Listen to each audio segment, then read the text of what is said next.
This is 1480 KRAE Cheyenne.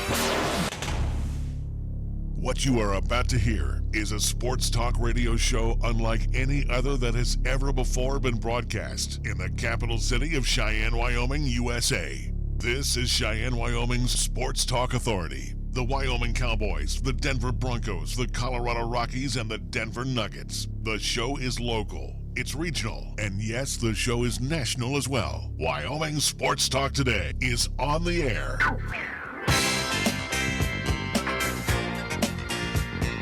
If they're talking sports on the radio in Cheyenne, this is the place it happens. This is Wyoming Sports Talk Today.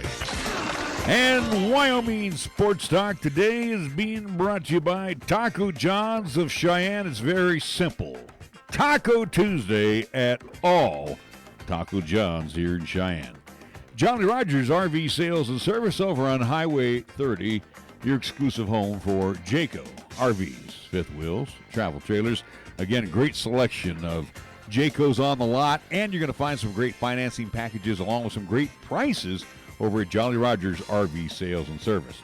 Chick-fil-A at the corner of Windmill and Del Range, Ray and Cindy's Place. And I got to throw this out right away. We got graduations of plenty coming up. So remember, go to CheyenneChicken.com and take a look at the catering services that Chick-fil-A offers. And again, they will come on out and do a fabulous job. Again, Chick-fil-A serving up 3 squares Monday through Saturday at the corner of Windmill and Del Range. Oh, by the way, they got 2 convenient drive-thrus. We also want to thank Kia of Cheyenne over on Nation Way. The 19s are fully here. And again, check out all of the Kia line, including the all-new Telluride for 2019. Take a test drive. Take home the Kia of your dreams today from AJ and the crew over at Kia of Cheyenne on Nation Way. Platte Valley Bank, 2 banking locations. Again, the old-fashioned way, customer service. Come on in, do your thing, or do it the high-tech way. And you can do everything in between, like a home loan, an auto loan, a remodel loan, a HELOC loan. They have it all for you over at Platte Valley Bank on Vanda High. And on the east side, you'll find them at the corner of College and Pershing. Medicare Pharmacy for all your pharmaceutical needs with your doctor's prescription. Let Gene and his great staff fill those prescriptions, explain those medications to you. You can shop inside or use the convenient drive-thru open Monday through Saturday. Medicare Pharmacy on Bluegrass Circle next door to Texas Roadhouse. Lennox Auto Body and the Auto Glass and Detail Center. Family-owned, family-operated for a quarter century. You'll find the Auto Repair Center over on Dunn Avenue, the Auto Glass and Detail Center on Pershing Boulevard. First Year Bank at 1508 Stillwater Avenue, again, where you'll find great annual percentage yields right now on a 27-month CD. How about 3.1%? That's some serious ducats right there. So, again, see our good friends over at First Year Bank, 1508 Stillwater Avenue. Across the street at 1507 Stillwater Avenue, Suite D, the Greenway Commons, it's Mondello's Pizzeria. Pie served up 7 days a week, and we're talking pizza pie with that East Coast flair. And again, delicious sandwiches on fresh baked bread. All ingredients are always fresh, and again, it's delicious, and you'll come back time and time again. Oh, by the way, you have been doing that. Check out Joe's Place again, 1507 Stillwater Avenue, Suite D, the Greenway Commons, Mondello's Pizzeria. And last but not least, they're on the job 24/7, whether it's a heating unit, air conditioning unit, maybe the water heater's on the fritz. You don't need to wait. Get on the phone.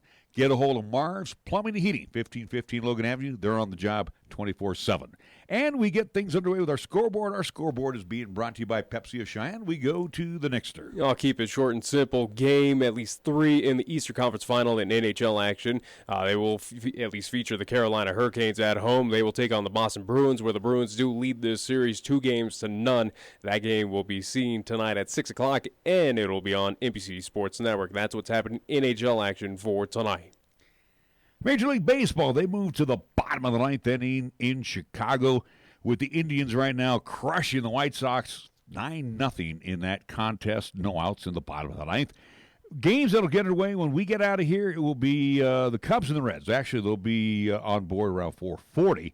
5 o'clock games will have the Nets. The Mets and the Nationals at Nats Park. It will be the Brewers and the Phils once again from Citizens Bank Ballpark. Rocks and the Reds, they're going to try to get in this series here. Mother Nature is saying, we're going to throw a lot of snow in the New England area. Right now it's 45 degrees at Fenway. Rockies and the Red Sox 5-10. 5-10 will be the Astros at the Tigers, also the Rays at the Marlins. Cardinals and the Bravos, 5:20 at SunTrust Park. Angels and the Twins, 5:40 at Target Field. In the 6 o'clock hour, Rangers at the Royals. 7 o'clock hour at Chase, it will be the Diamondbacks hosting the Pirates. Blue Jays will pay a visit to the Giants at Oracle Park. In the 8 o'clock hour, the Padres will face off with the Dodgers at Dodger Stadium. The Swinging A's, well, if they could not blow another one like they did last night, they will try to pick up a win at T-Mobile Park against the Mariners. And already wiped out because of Mother Nature again in the Bronx are the Yankees and the Orioles, and no makeup date has been scheduled for that. On the NBA slate for tonight, Game 1 of the Western Conference Finals, and the Warriors minus KD for Game 1, possibly Game 2. Warriors will play host to the Portland Trailblazers. Correct me if I'm wrong. Didn't they split the series 2-2 during the regular season? Doesn't matter at this point. No. Then again, it's now the playoffs. Warriors, Trailblazers, Oracle Arena. That will tip off at 7 p.m. Our scoreboard brought to you by Pepsi of Cheyenne. Hi, I'm Alex White, tea master at Pure Leaf. When I make tea, everything I know goes into it. You can't be impatient. When I craft Pure Leaf iced tea, I don't take shortcuts. Because I want...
Alert to keep these riders from harm. These could be your neighbors, your friend, or someone's mother or father. Motorcycles and bikes are cautioned to make themselves visible to other motorists. When you come to a stop, always look left and right before proceeding. This will help prevent an avoidable accident and will keep everyone safe. To all drivers on Wyoming roads, be mindful and vigilant. Paid for by Federal Highway Safety Funds. First Tier Bank strives to remain competitive and offers some of the best CD rates in the community, as well as area banks and credit unions per Rate Watch reports. How does that make a difference to you? First Tier Bank can assist you in securing some of the best rates on CDs. First Tier Bank offers the personalized customer service you've grown accustomed to and deserve. Plus, feel confident that your finances are taken care of by a responsible, knowledgeable staff. Call 307-632-3500 and ask for Caitlin or Debbie. Member FDIC, Equal Housing Lender. Taco John's presents Olay the Day Pep Talks. Human history has shown anything is possible with inspiration and hard work. The 4-Minute Mile, a man on the moon, a water skiing squirrel, and now sirloin steak burritos from Taco John's. Sirloin steak burritos are back at Taco John's. Stuffed with hand-carved sirloin steak and bold flavors like the melty, savory grilled cheese steak burrito, plus steak and shrimp or steak and potato olays. And for the morning,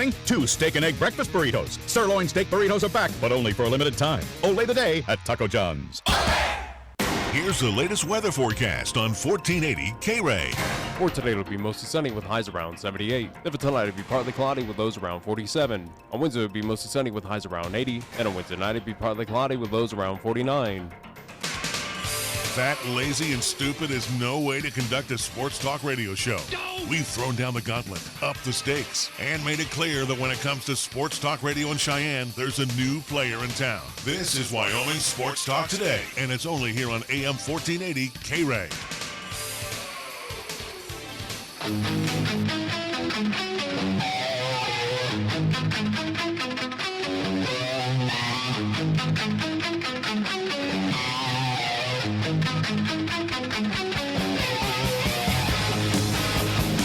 Welcome back to Wyoming Sports Talk Today. Larry Peroletti along with Nick Peroletti and our special guest, good friend, Pat Graham. Denver AP sports writer, as we talked to Pat from the Mile High City today. He's not as busy as the last time we talked to him. I know, and this is kind of odd because 7 usually is a lucky number, but 7 down in Denver, craps. We're out. And then we'll go first with the Denver Nuggets, Pat. Golly, I mean, they head back home, Game 7. Everything is kind of sitting pretty nice for the Best Nuggets. record in the NBA at home as well. Yeah, and then all of a sudden they ran out of gas. Yeah, that was kind of a bummer of a loss. They actually ran into C.J. McCollum. I mean, he was exceptional. I mean, he was a difference. Jamal Murray couldn't match him. Denver couldn't guard him. I mean, that block he made on Murray on that layup. Boy, that was a game changer. It could have been a 2-point game. 37% from the field for the Nuggets at the can. I mean, it's almost like they were their own worst enemy in that game Sunday. You said it. I mean, they looked young. I mean, they looked young. They looked like they didn't have the experience that, Portland had. I mean, Portland's been in the playoffs last 6 years, something like that. So, and they looked young. They showed their inexperience. For the Denver Nuggets, 2, at least in this playoffs, at least for 2018-2019 for the Denver Nuggets, making it back 2 Game 7s, whether it was against San Antonio Spurs, advancing past that one, and Game 7 against the Portland Trail Blazers. But in your opinion, Pat, for this Denver Nuggets team, second seed in the Western Conference, made it to the semifinals, just, again, a game away from making it to the Western Conference Finals. Did you expect this outcome by Denver? Did they exceed expectations, or were we expecting Denver to go a little bit farther than where they made it so far?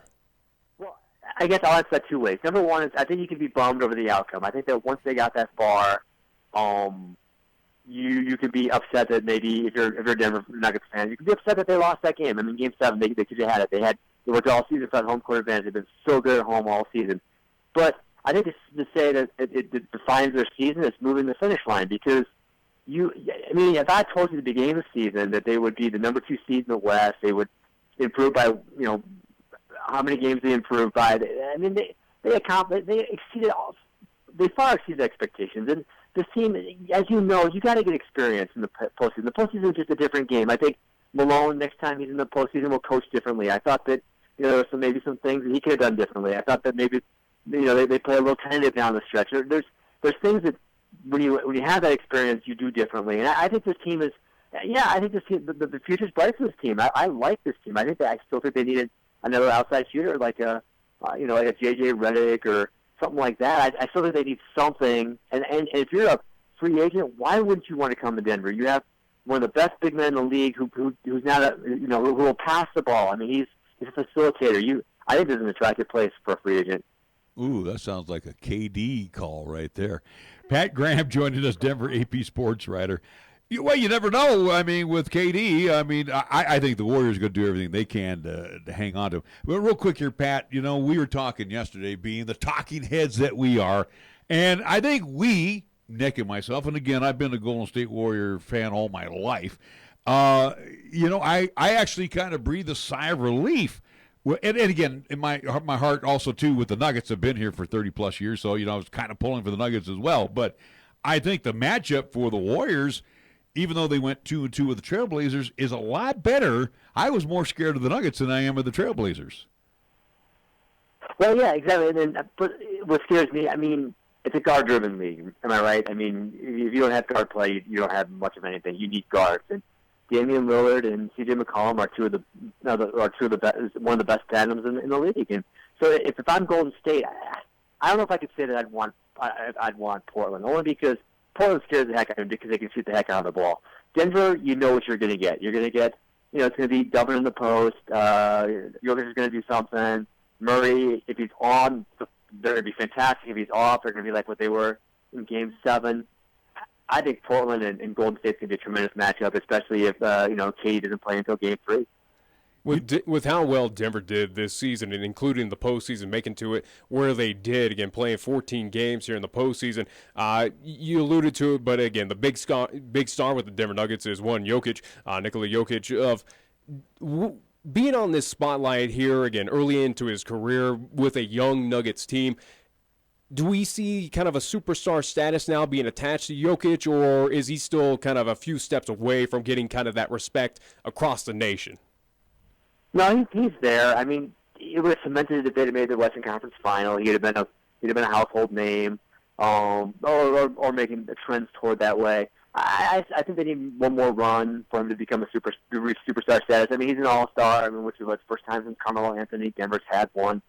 This season, it unlocks a lot of potential. I mean, but as you know, as you guys have seen, nothing is guaranteed. You can't bank on anything. Everybody can say, well, they could do whatever next year, but all it takes is one injury or one team getting Zion Williamson or something like that, and all of a sudden, all those best laid plans are out the window. So you got to take advantage when you're there, and that's the frustrating part for the Nuggets and Nuggets fans is that they didn't take advantage when everything was laid out perfectly for them. I mean, the path to the Western Conference Final was right there, and then Katie gets hurt, and you could see a plan. You could see like almost like a way that you could upset Golden State and maybe get to the final, and then maybe you face Toronto and maybe you match up well against Kawhi Leonard, and then, I mean, the path was there, and all of a sudden the door was closed. Well, unfortunately for the Denver Nuggets, again, their season comes to an end after that Game 7 kind of heart-wrenching loss there in the Pepsi Center. But for you, Pat, at least for this Denver Nuggets team, what's kind of the main priority right now in the offseason? This team were,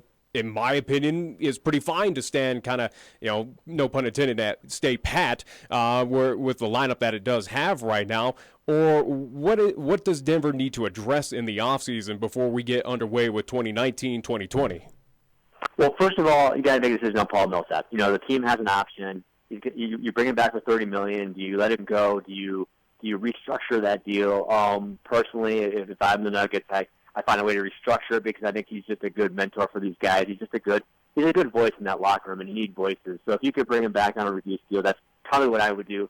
And then me personally, if I was the Nuggets brass, I just think they need like a J.J. Redick or a Danny Green, just an outside shooter that can just open things up, just another scorer, just something that just give another option, like a Bogdanovich or just something like that, just a scorer, a bona fide scorer, somebody who can.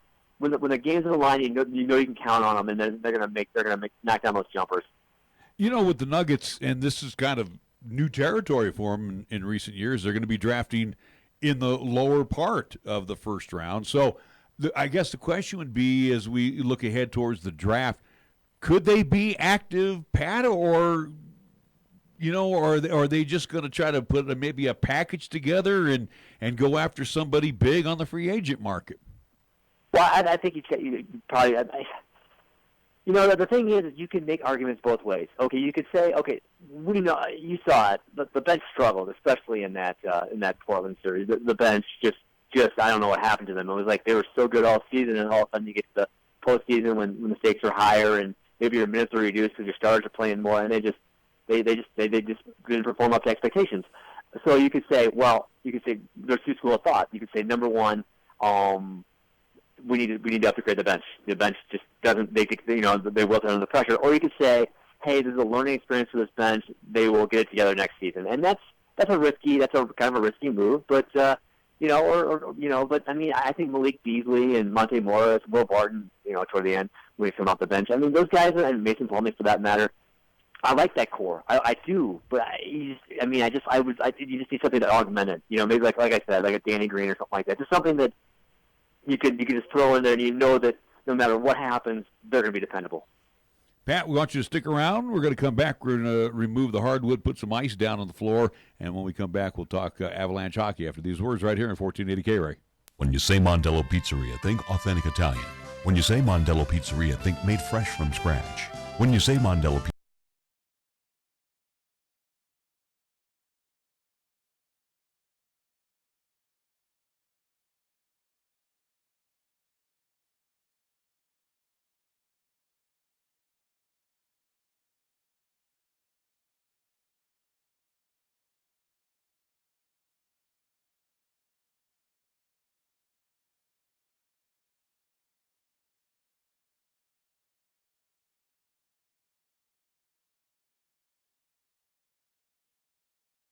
business, yes indeed. Capital Lumber is lumber one today. Are you listening? Capital Lumber's at your service all the way. Capital Lumber Company, serving our area for over 53 years at 1222 Dunn Avenue in Cheyenne. We are the key to your cleaning success. The Key People that provides affordable office and professional cleaning services for over 40 years with exceptional customer care. All of our contractors have background checks and are licensed and bonded. We guarantee you a safe and secure service that is tailored to your individual and business needs. The Key People do not impose year-long contracts, and all quotes are free, confidential, and personalized. Call the Key People at 1-800-468-8283. That's 1-800-468-8283. Right now it's time to head over to Jolly Rogers RV Sales, Parts, and Service for low prices on outstanding RVs in Wyoming. Your local, exclusive Jayco dealer wants you to check out their closeout deals as well as their 2019 inventory of trailers, fifth wheels, and toy haulers. You can save up to 30% on select models with approved credit. You can find them at 6102 East Highway 30. Jolly Rogers RV Sales, Parts, and Service is a proud sponsor of LCCC men's and women's basketball, also our local high school teams too. We're taking Cheyenne, Wyoming Sports Talk Radio to a whole new level. This is Wyoming Sports Talk Today. Don't look at me. I think these people are completely nuts. Stop this crazy thing! And it's only here on AM 1480 KRAE.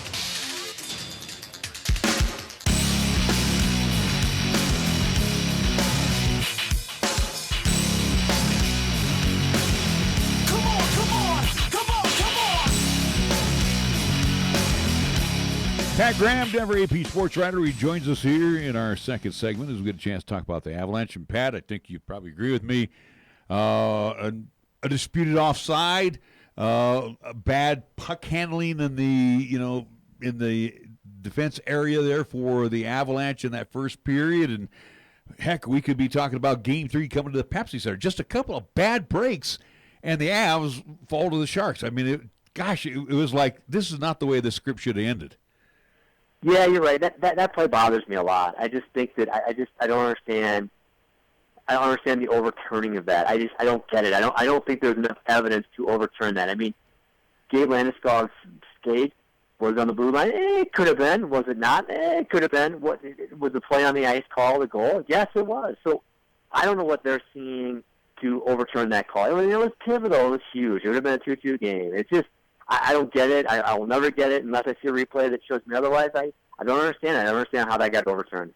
In your opinion, Pat, and this is something kind of social media just talks and all this stuff, and, you can leave that where it is, but where we've seen with the Sharks, where in their first series against Vegas, that was kind of, at least had a little bit of controversy in that series, same with their series with the Colorado Avalanche, and it's kind of growing a trend. I think ESPN came out with an article and a few others talking about the NHL and the refs and just how these playoffs have been called. But is there a growing trend or at least an issue right now that the NHL and Gary Bettman need to address right now with replays and officiating on the ice? Well, yeah, I mean, I think that there are several cases where you're like, there's head scratchers. I mean, there's no explanation why that happens, and the explanations that you get are just, they're not plausible. I mean, I get everything they're saying, but okay, so my point is, why isn't that too many men on the ice then? I mean, that was too many. I mean, that should have been the call. I mean, if you're going to do that, but there's kind of like an understanding that you have like a little gray area in there when guys come off the bench, guys getting on the bench. They're kind of like that's kind of like when you played baseball growing up and you didn't have players, you had ghost runners on base. Okay, well so sometimes that guy's not making a play toward the puck, so he's kind of like a ghost. He's just out there, but he's not a part of the play. He's just out there. So I guess I don't understand why. I mean, Gabe Landeskog, everybody's like, why did you climb over the bench faster? Why did you do this? Why did you do that? I don't put this at all on Gabe Landeskog. I think it's a farce. I think it was a farce that was even called. It was overturned because it was inconsequential.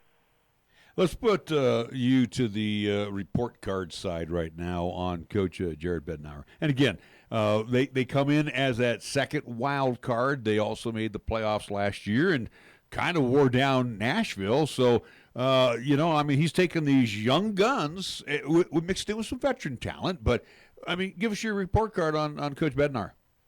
I give him an A-. And the reason why I'm not giving him an A is because of that midseason slump. And the reason why I'm not giving him a B is because of that midseason slump. I think most teams, if they go through a slump like that, they don't pull out of it.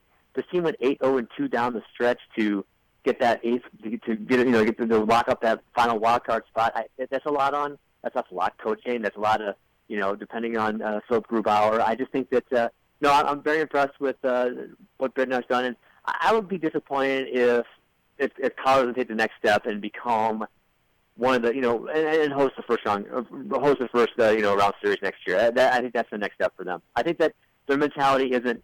I know Joe Sakic talked today, and he's basically saying, the mentality's got to be to make the playoffs. Well, I agree with that, but I think this team is already to the point where it's cup or bust. If we don't go to the cup, if we don't get a sniff of that, then it's not a successful season. It's no more, hey, we made it out of the first round. Hey, we made it to the second round. No, this team needs to, make a deep run.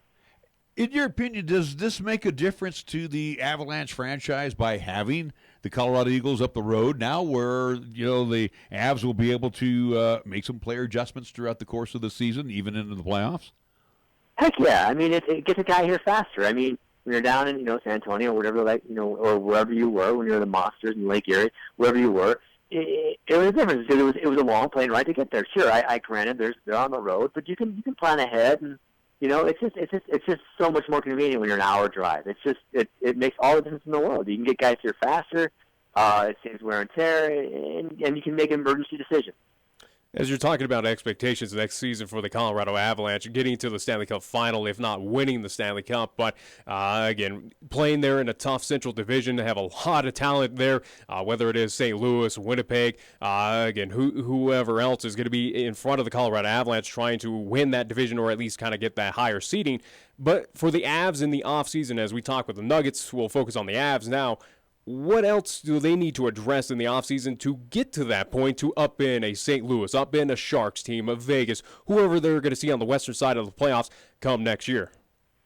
Well, more scoring would always help. Cale Makar, I'm excited to see him for a full year. You have the fourth overall pick, courtesy of Ottawa, and you have the 16th pick. Those could be two big picks. Free agency. If I'm them, can you depend on Philip Grubauer? How much do you trust him for a full season? That's got to be your thing going forward. I mean, he looked brilliant down the stretch, but he also had a rough patch.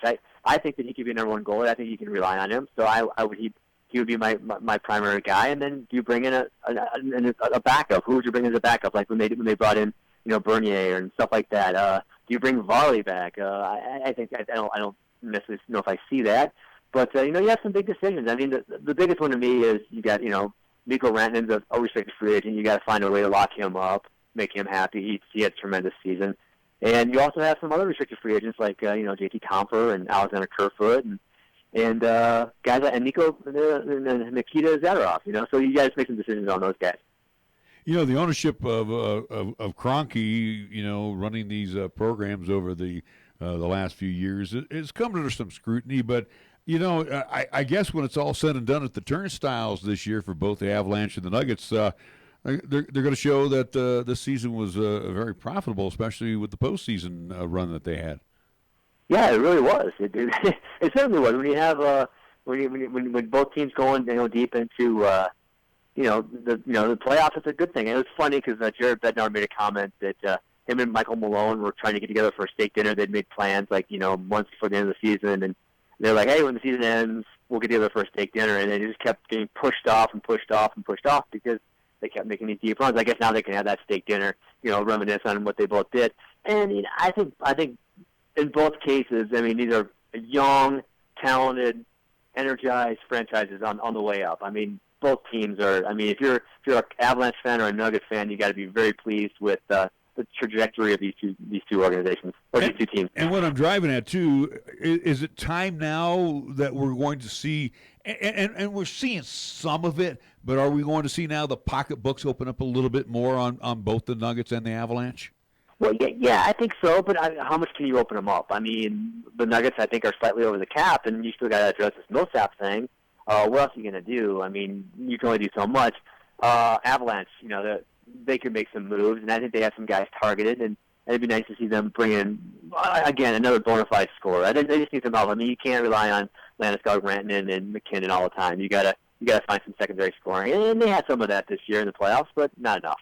All right, San Jose and St. Louis. I need to get a hold of my bookie. I know it's tied 1-1. How do you see this wrapping up? Well, you asked me that right now when I know that St. Louis did what they had to do and got a split. So I'm going to go St. Louis since they have home ice now. Although, as you've seen throughout these postseasons, I don't think home ice really matters all that much. It doesn't mean squad, no. Yeah, it doesn't. So, but I like St. Louis. I think St. Louis they're a fantastic story, by the way. I mean, dead last in December and have stormed back, and they're 3 wins away from the Cup or going to the Cup final. Absolutely, both teams as well, at least Sharks and Blues looking for their first Stanley Cup, so it'd be interesting to see if they're able to hoist that cup as well. But at least final thought from me for you, Pat, regarding both the Nuggets and the Avalanche, as you talk expectations for the Avs at least getting to the Stanley Cup final. Nuggets looking to improve off of their season again, both at least for both teams very young, but also to have very promising kind of at least moves upward, at least for the future seasons. But out of your opinion, Nuggets or Avs? Who's winning their first championship before the other? Oh, wow, that is a very good question. You know what?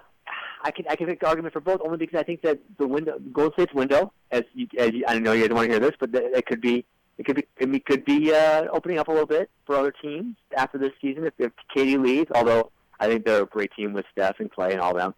I'm gonna say Avalanche, only because I think I think that's wide open, and once you get in, anybody can win. I think the Nuggets are going to take one more step, and then in 2 years, I think you could see big things from them. Well, Pat, always a pleasure to talk with you, and again, we'll get into some baseball and football talk coming up here a little later on down the road. I know Rocks are in Boston. Hopefully, they're going to be able to get 3 games in. It looks like Mother Nature might win all 3 of those games there in New England. You might want to see them at another time. Boston's playing great. Yeah, bad time to go catch the Beantowers. Yeah, no kidding. All right, hey, Pat, well, we're going to wrap things up with you. Thanks so much for joining us once again. Fellas, thanks for having me on. Always a pleasure. You take care, and we'll talk to you down the line. All righty. Pat Graham, Denver AP sports writer, talking some hockey and hoops with us. And again, always joins us, when we need a little bit of football insight and also some baseball insight. Of course, but there's not much of football and not much of baseball right now, especially out of Denver. Right now, it is the focus. I mean, you got Joe Flacco. I mean, let's be honest. Besides the Rockies and the Broncos, at least those 2 entities, let's be honest. The hottest teams right now in Denver, Colorado, or at least in the Rocky Mountain region, are the Nuggets or the Colorado Avalanche. It just really depends on your basketball fan or the Nuggets will just be a slightly better. I think that's fair, just due to what NBA is compared to the NHL. NBA does draw a little bit better than at least hockey, but again, the focus right now in Denver, or at least across the Rocky Mountain region, it's these 2 teams. Not so much what the Rockies are doing. They're kind of taking a step back, and the Denver Broncos are, again, a franchise that's a little hectic right now. They're still tail spinning as far as I'm concerned. They're in a coma. I don't think they're going to snap out of it this year. They're not doing it with Joe Flacco. Not at any point in time. But I like the question you asked there before we go to the break, and the question was who's going to win that championship before, because the Avs already got a couple of championships. It's been since 2000, 2001 again. But Denver has never, from ABA to at least NBA, they have never won a championship. They've never won. I don't know. I don't know if the Nuggets are going to win an NBA championship. I don't think they can. It really depends. And we've seen how you talk about the ownership of, and again, obviously with the NBA, you have the salary cap. You have to deal with that. And again, Nuggets are pushing that a bit, if not a little bit over. But again, you do have to maneuver those pieces and work with what you got. Denver has done that in the past, had that talent on that team. And again, it got them to a Western Conference final and all that fun stuff with the Carmelo Anthony days. But then you saw, hey, we still struggle to get that championship, and then you see this ownership start unloading and going, hey, this isn't working, bye-bye, folks, or bye-bye, personnel, or whatever it may be. So, Pat talked about Golden State. Is their time coming up very soon? That is to be determined. Golden State, as everyone kind of writes them off every year, or at least says, hey. There's always problems in the organization. Well, again, where, hey, KD's now out. They're not getting past Houston, or they're not getting past Portland. They're not getting past San Antonio. There's always some hiccup that eventually they figure out and they move on and continue to win. Will that time come soon for the Golden State Warriors? I doubt it. I think for Golden State, for the Warriors at this point in time, this is a team that could go on for a lengthy run if they keep this core, which this ownership and GM as well, too, has said, we're trying to. We're going to as much as we can. And we know two of the faces for sure. Thompson along with Steph, and Steph's already inked in, and Thompson's going to be next with Iguodala and Draymond Green. I'm sure they're going to do whatever they can to keep Green. And they're all in their prime right now. Again, no one is really aging out except for Iguodala. And I don't even think, even with KD, being wooed by LeBron, I think right now. No one's going to Los Angeles. Yeah, and we talked about this ad nauseum yesterday. LeBron is his own worst enemy right now, and he is basically he's isolated himself. He's scaring everybody off. Yeah, and with Vogel in there, and you and me agreed on it. Vogel may not even make it through halfway through the season next year. Then they're going to turn it over to Jason Kidd, and Kidd's not that good of a coach. No, he proved that with the Nets, and we'll see what happens. And I wouldn't be surprised though, too, Nick, and I don't mean to interrupt, but I wouldn't be surprised to say, or we're gonna talk about it here in the coming months, that Katie's a Warrior again. I think so. I think it is something where, again, as we look at the media of where it is trying to pressure Katie, it's put this kind of front and center throughout this entire season. And it wouldn't be surprising if KD just says, yeah, I'm happy here in the Bay Area. I'm looking forward to moving over to San Francisco as something new. Again, able to establish myself in the Chase Center and be a part of where this franchise is now heading in a brand new direction. Again, going across the Bay next year. But you look at the core right now, there's nothing that shows or tells me that anything is going to change. That Clay is not moving on. Clay is basically said, hey, I'm happy where I'm at. I enjoy being part of this team. Clay, who was drafted by the Warriors. Steph, who was drafted by the Warriors. Happy to be there. Draymond, I don't think is moving anytime soon. Andre Iguodala, the only issue with him is, does he say, hey, I'm hanging him up? Again, Sean Livingston, too. Sean Livingston as well. That might be only change of personnel at this point in time. Who knows if they bring back DeMarcus Cousins as well? That is also, too, a big question mark. But the time frame for Golden State of their run of being dominant, I don't think it's coming. I don't think it's slowing down anytime soon. And you got a replica at the house when you went to one of their games. Well, yeah, but this year's ring. Yeah. And that's what KD came to the Warriors for. He wants to win championships. He's got two. And he likes the bling. Well, I guess. No, but you know what I'm saying. They like. Well, again, they in a professional level, it's something I always say for these players who make these decisions, and I don't blame KD. Granted, again, he went to my favorite team, so I can't complain a whole lot. But with any of these personnel trying to make these moves, again, you're playing pro sports, you're playing professional athletics for a reason. You're there to win championships. You want to win. It's kind of something we're going to, at least on the baseball side with the San Francisco Giants, it was an at least interesting kind of talk to listen to Barry Bonds of saying, hey, I got all these admirations. I got the home run record, blah, blah, blah. But I never got a ring. But I wanted that championship. And look what the Giants did. They sacrificed the farm to get another ring back in 14. Paid off in 3. Yeah, but I mean, in 14, they did sacrifice a lot of the farm to get the ring. And again. Because, again, for that franchise, just to isolate the Giants, it's a team that took, 52 years since their other championship that happened in New York before they moved to the San Francisco Bay Area to become the San Francisco Giants. It is something for baseball, for basketball with, we'll isolate the Denver Nuggets. Again, a franchise that has existed for quite some time, has never had championship goal, has never experienced that. They've been in the finals before, at least in the ABA, but in the NBA or in both of those associations, they've never won a championship. So it is something where, as players, as teams, as personnel, as ownership, you realize that you take advantage of it now. You try to win at all costs while you can now. And right now, Golden State is in that position. Denver is getting close to there, but I don't think they have enough right now to or at least get over the Golden State Warriors. I think they're a few years away. The big issue as well, too, for at least for the Denver Nuggets, it's something I've talked about years ago, and it continues on today. As much as they are an attractive outfit right now and a young team to develop around, it's still a mid-major market where you talk about these superstars. superstars usually go after the flashing lights. They go after those big markets of the Bay Area, Los Angeles, Chicago, New York, maybe even South Florida with Miami. You go to those attractive big areas that can at least get you extra money and all that fame and limelight as well to post your NBA career. Denver's never really been that attractive spot, and I don't think it will be, at least for free agents, to get a KD or whoever that may be, a LeBron, to go to Denver. They have an argument now that, hey, we're building this program. So, yeah. I mean, that would be one thing. But, you look at KD. I mean, and again, KD's going to go to a team, and I'll just throw out a couple, either Boston or Toronto. I'm just throwing that out as a what if. He's going to go to established teams, and with his presence – will possibly make them contenders right away. Yeah. But why leave a situation?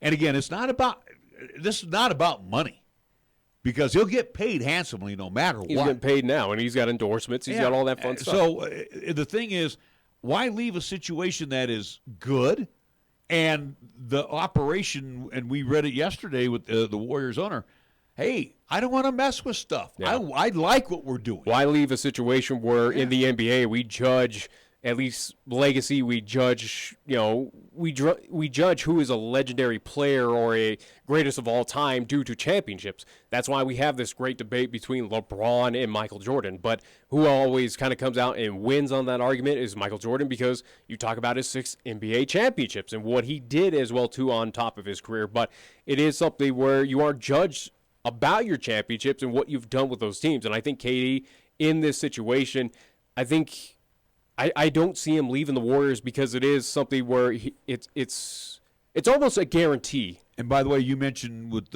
Michael Jordan winning championships, who did he win them with? All with the Bulls. Yeah. So, again, even though he left, and they did get a little out of sorts, but when he came back, boom, they picked it right back up, grabbed a championship. We got to take a timeout. We'll be back with more after these words here on 1480 KRAE. At Platte Valley Bank, we understand that you have a busy life, and that means you don't always have time to come to the bank. That's why we offer user-friendly online and mobile banking with features such as bill pay, recurring transfers, and mobile deposit, so you can bank how you want when you want to. Whether you prefer to bank in person, over the phone, or online, Platte Valley Bank makes it easy to take care of your finances. Platte Valley Bank, member FDIC. You can count on Platte Valley Bank. Community banking for you. Check out the huge savings this week at Town & Country Supermarket Liquors. Here are just a few of the terrific weekly specials. Our Super Radio buys heard only right here features Svedka Vodka, 1.75 liter bottle, $14.59. Coors Extra Gold Lager, 30-pack, 12-ounce can, $16.89. And Black Velvet Canadian Whiskey, 1.75 liter bottle, $12.99. Town & Country Supermarket Liquors on the South Greeley Highway, Cheyenne's low price leader. Are you looking for a pharmacist who will actually take the time to talk to you? Then come to Medicap Pharmacy. We're dedicated to healthcare only, which means we'll fill your prescription quickly, and then we'll make time to listen, answer your questions, explain your prescriptions, and tell you about possible drug interactions. Medicap Pharmacy will always make time for you. Medicap Pharmacy, 1947 Bluegrass Circle, next to Texas Roadhouse in Cheyenne. Or call 635-3712. Chick-fil-A is a proud supporter of our high school athletes at East, Central, and South. May the school year bring success to all of you. Before you start your day, stop by Chick-fil-A for a hearty, delicious, and satisfying breakfast. Only at Windmill and Del Range. Breakfast is served Monday through Saturday from 6 in the morning till 10:30 a.m. Breakfast with Chick-fil-A, the most important meal of the day, at Windmill and Del Range. If it happens on the diamond, the hardwood, the field, or even the ice, we'll talk about it on Wyoming Sports Talk today. Hi, this is Nick Peretti inviting you to join Larry Peretti and myself each weekday from 3 to 5 p.m. as we, along with our special guests, talk sports locally, regionally, and nationally. And you can chat with us too at 307-514-1071. It's Wyoming Sports Talk today only on 1480 KRAE, and you can stream live with us at 1480krae.com. This is the time of year you will see motorcycles riding around town and on the highways. All motorists are reminded to safely share the road with motorcycles and bicyclists and to be on the alert to keep these riders from harm. These could be your neighbors, your friend, or someone's mother or father. Motorcycles and bikes are cautioned to make themselves visible to other motorists. When you come to a stop, always look left and right before proceeding. This will help prevent an avoidable accident and will keep everyone safe. To all drivers on Wyoming roads, be mindful and vigilant. Paid for by Federal Highway Safety Funds. Here's the latest weather forecast on 1480 KRAE. For today, it'll be mostly sunny with highs around 78. Then for tonight, it'll be partly cloudy with lows around 47. On Wednesday, it'll be mostly sunny with highs around 80. And on Wednesday night, it'll be partly cloudy with lows around 49. You bleed brown and gold? So do we. Wyoming Cowboys football and basketball is always front and center on this show. This is Wyoming Sports Talk Today, and it's here on AM 1480 KRAE.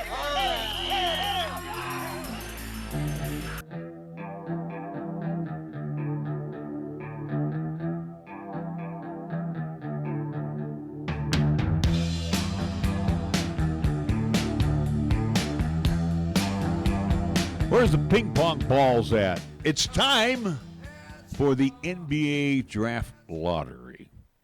Now, let's look at the which is participants. tonight, but Yes. I mean, let's be honest. Are you watching Warriors versus Portland or the draft lottery? Well, New York, Cleveland, and Phoenix probably will be watching the draft lottery. That's true too. But let's be honest. I mean, New York has been a pathetic franchise for quite some time now. Suns can't climb out as much as they have promising young talent.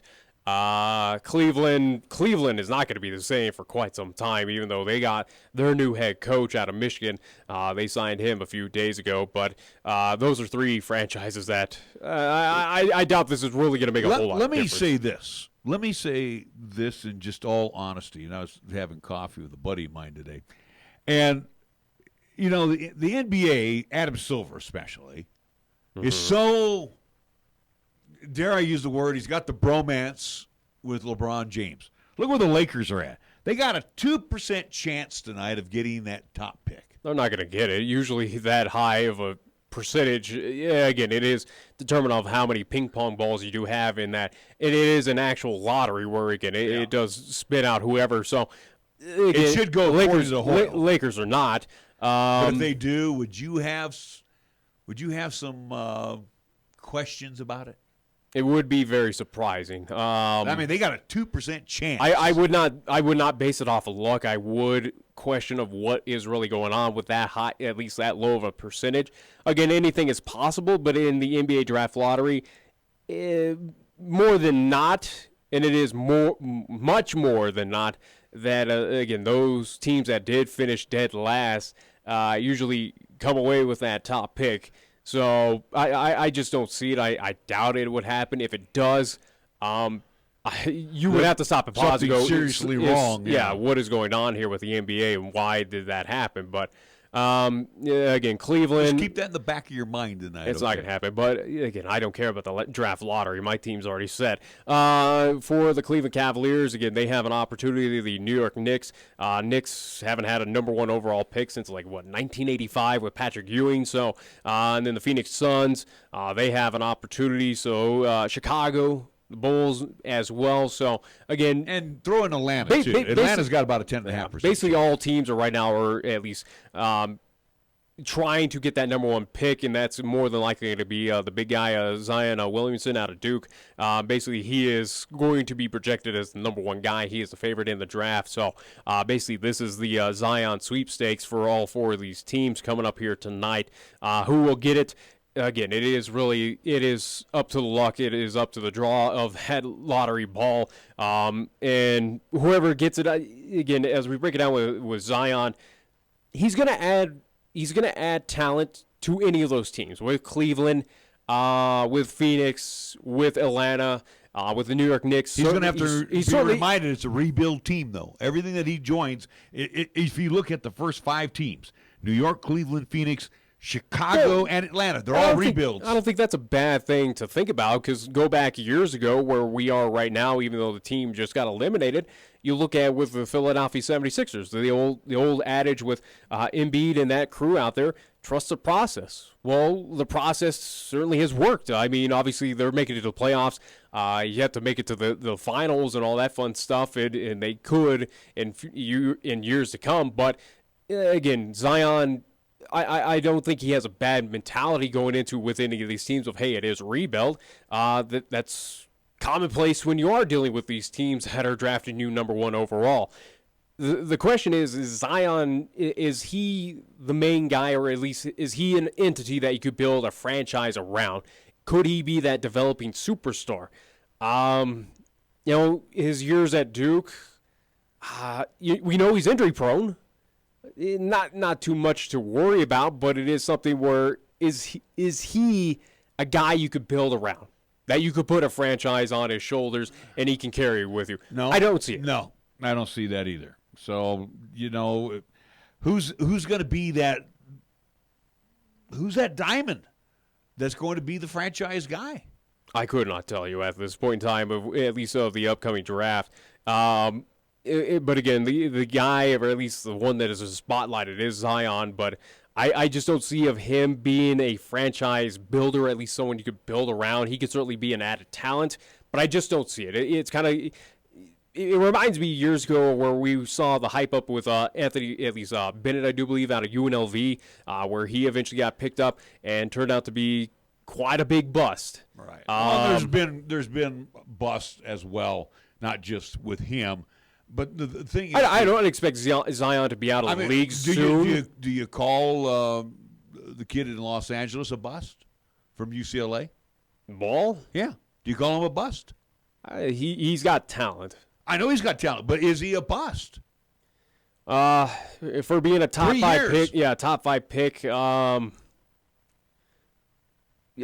think you would probably have to say, probably go towards yes now. But again, he shows signs that he can be good. But it feels like something is kind of holding him back, and I don't know what it is. It's number 23 that's holding him back now, I guess. But I'm just throwing that out there because again, Ball to me has been a bust.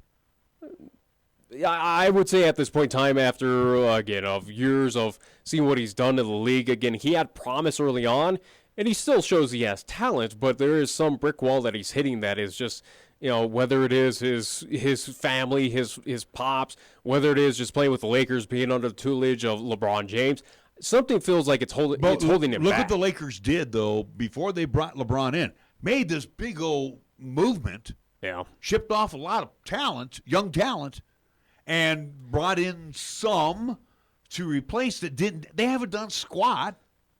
And then you bring in LeBron James, who's going to take you to the promised land, the playoffs.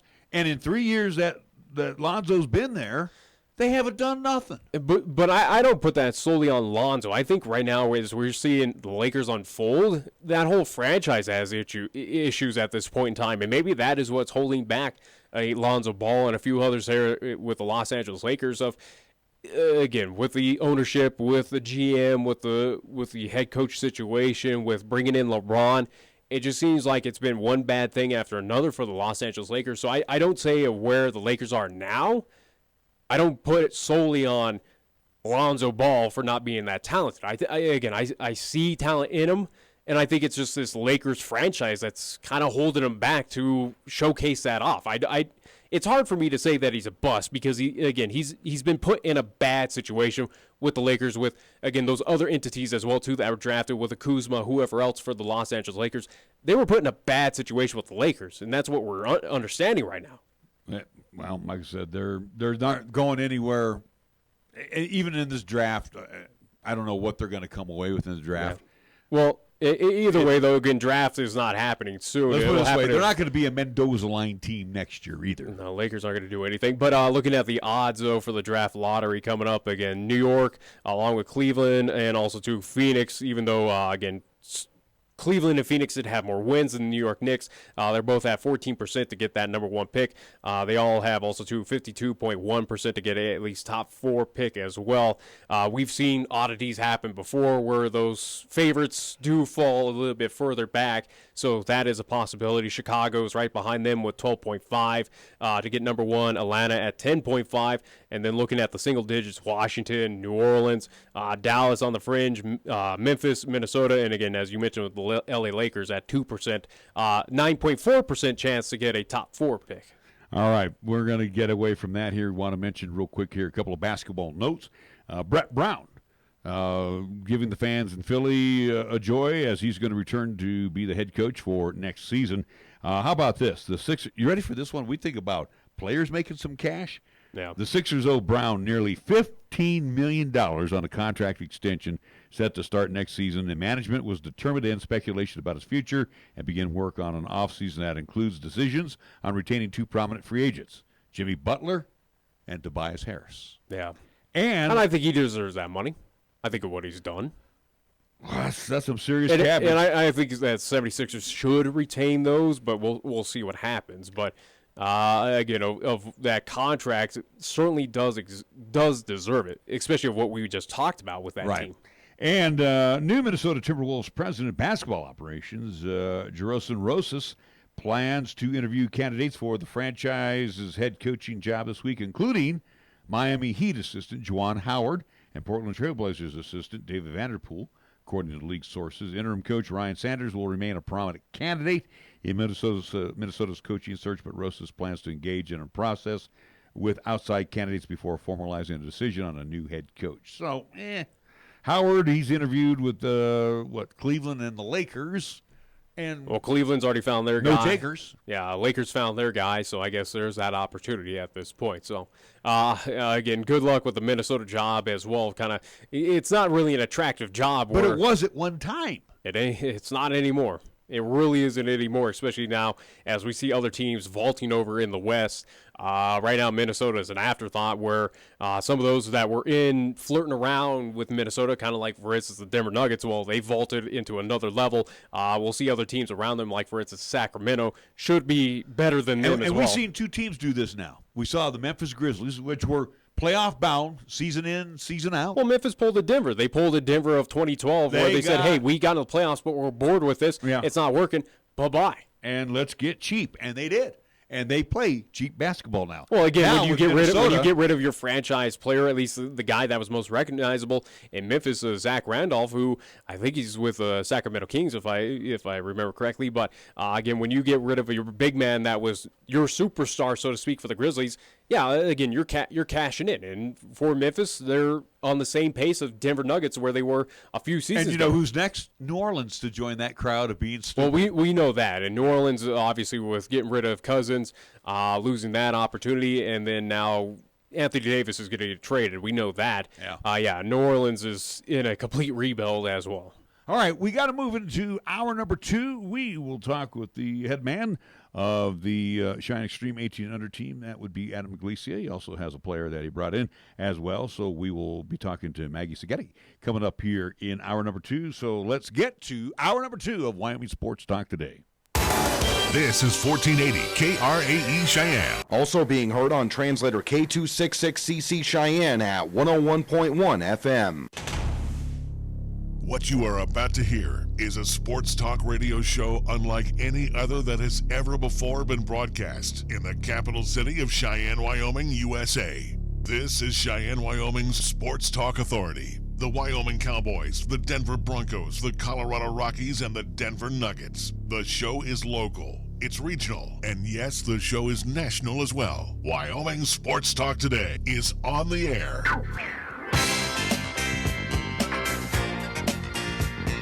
If they're talking sports on the radio in Cheyenne, this is the place it happens. This is Wyoming Sports Talk Today. And it is hour number 2, Wyoming Sports Talk Today, being brought to you by Mars Plumbing Heating, 1515 Logan Avenue, on the job 24/7. Remember, anything goes wrong, you need Marv's service, get a hold of Mars Plumbing Heating here in Cheyenne. Mondello's Pizzeria over at 1507 Stillwater Avenue, Sweet Dean, the Greenway Commons, Paisan cuisine at its best, and it's been that way for a plethora of years over at Mondello's Pizzeria in Cheyenne. First Tier Bank directly across the street, doing banking the old-fashioned way, customer service. You know the drill. They're open Monday through Friday at 1508 Stillwater Avenue here in Cheyenne. Lennox Auto Body, founded by Dick Lennox, and for a quarter century, the family tradition is carried on by his daughter Heather, as they have been bringing to you and me quality workmanship over at the Auto and Truck Repair Center, and that quality workmanship also bodes well at their Auto Glass and Detail Center over on Pershing Boulevard. Remember, Lennox Auto Body, and it's not Lennox. It's not clean until it's Lennox clean over on Pershing Boulevard. Medicap Pharmacy. For all your pharmaceutical needs, you'll catch Gene and the great staff, as always, on Bluegrass Circle next door to Texas Roadhouse. Platte Valley Bank. 2 banking locations for you. The original location, Northsiders, over on Vanda High, and, of course, the east side location in the corner of College of Pershing. Kia of Cheyenne over on Nation Way, where, again, they have a great lineup of 2019s on the lot waiting for a test drive. Cars sell themselves, but the guys are there to help you out, do the paperwork thing, and you'll find some sensational deals. Believe me, AJ always takes care of you over at Kia of Cheyenne on Nation Way. Chick-fil-A at the corner of Windmill and Delrange, serving up 3 delicious squares Monday through Saturday. Go to CheyenneChicken.com. Got to push this here because I'm telling you, if you've never had them do your cater out, you definitely want Ray and Cindy and the crew to come on over and do a special cater out during graduation, especially. Chick-fil-A right there at the corner of Windmill and Delrange.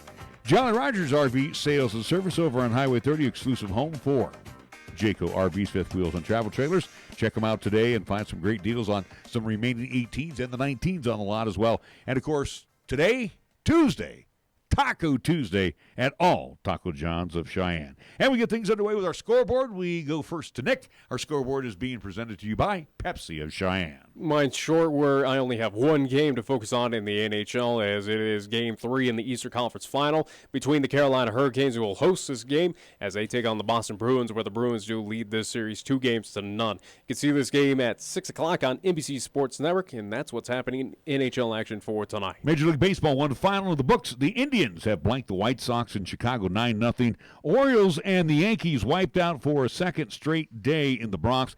They might as well just call this thing a series and send Baltimore back home because there's snow in the forecast. They are calling for the makeup date on this one for August 12th. 4:40 game, we'll have the Cubs at the Reds. In the 5 o'clock hour, Mets will visit the Nationals. Brewers and the Phils in Philadelphia.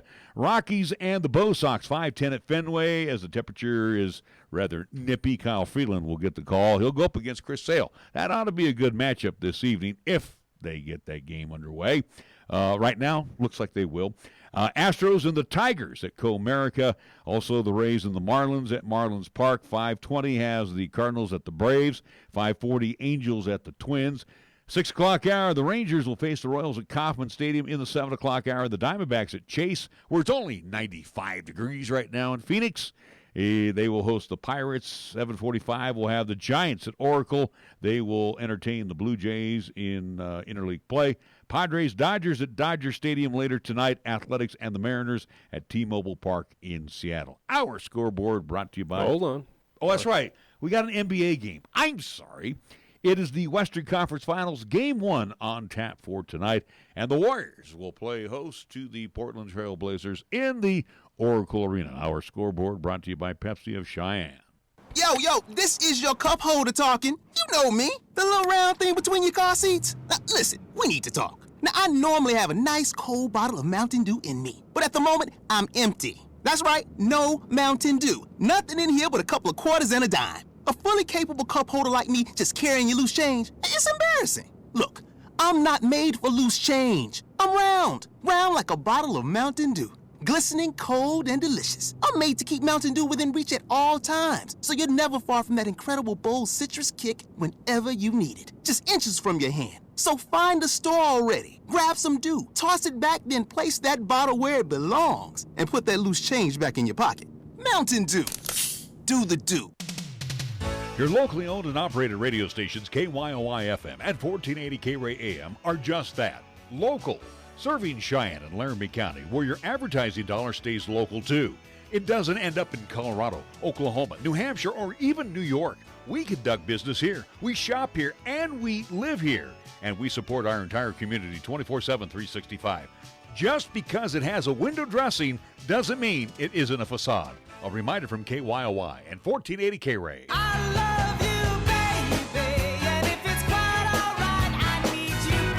They had a look, an attitude, and a sound like no other. Sure, they were born in Jersey, but they were made in America.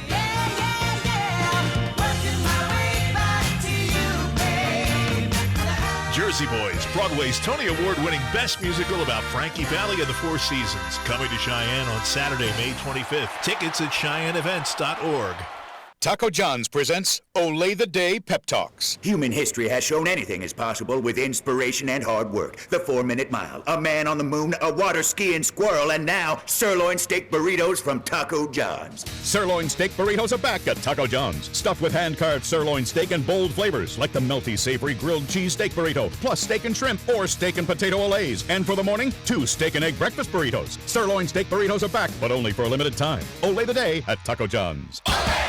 First Tier Bank strives to remain competitive and offers some of the best CD rates in the community, as well as area banks and credit unions per Rate Watch reports. How does that make a difference to you? First Tier Bank can assist you in securing some of the best rates on CDs. First Tier Bank offers the personalized customer service you've grown accustomed to and deserve. Plus, feel confident that your finances are taken care of by a responsible, knowledgeable staff. Call 307-632-3500 and ask for Caitlin or Debbie. Member FDIC, Equal Housing Lender. Check out the huge savings this week at Town & Country Supermarket Liquors. Here are just a few of the terrific weekly specials. Our Super Radio buys heard only right here features Fedka Vodka, 1.75 liter bottle, $14.59. Coors Extra Gold Lager, 30-pack, 12-ounce can, $16.89.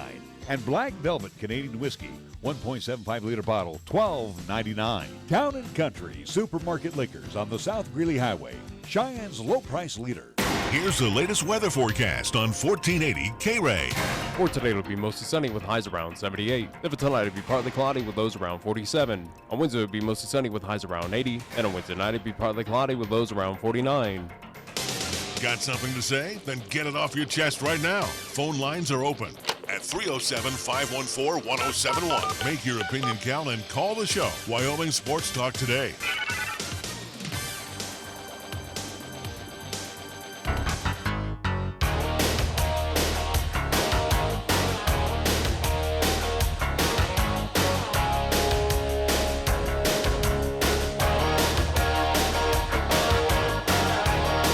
We're back on Wyoming Sports Talk today as we get a chance to chat with our head coach of the Extreme Under 18 team, Adam Galicia. Again, thank you to your son coming in last week. Do appreciate him filling in. Did a great job. And, of course, speaking of great job, hats off to the Extreme. A good tournament win this weekend and a little bit of excitement, especially with a lot of, I should say a lot of metal, not a lot of lumber, but a lot of runs crossing the plate in the championship game. Oh yeah, we had a battle. Like I said, we're at a point now where targets on our back. We're starting to see everybody's number ones. We had a comeback. Maggie got a 3-run walk-off home run in that semifinal game. It was definitely a pitcher's duel in that game, and then. And then the championship game, we get down 7-2, and next thing you know, we just keep stressing, you guys, we got to battle, and the girls found a way, and one hit lead another to another, and next thing you know, we put 11 runs across the plate. Do you have a feeling, you've been with this team, and again, some of the kids have been with you for a while. Do you have a feeling like they're going to do that stampede? They're ready to break out. When you're out there coaching on the bases, like, you know what? I think this is going to be our inning right now. Normally I do. This particular game, the championship game, I really wasn't sure.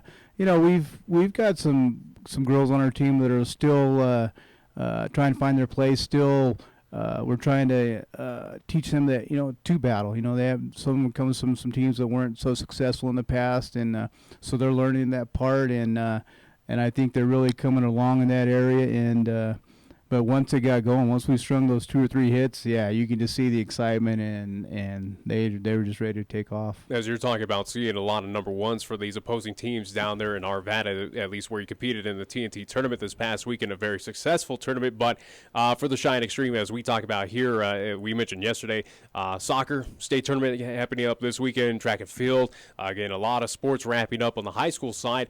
Where do we stand right now with the Cheyenne Extreme? Do we have our full number one team out there, or are we still waiting for some personnel to join the Extreme? We're actually sitting okay. We have our number 2 pitcher, Janie Adair.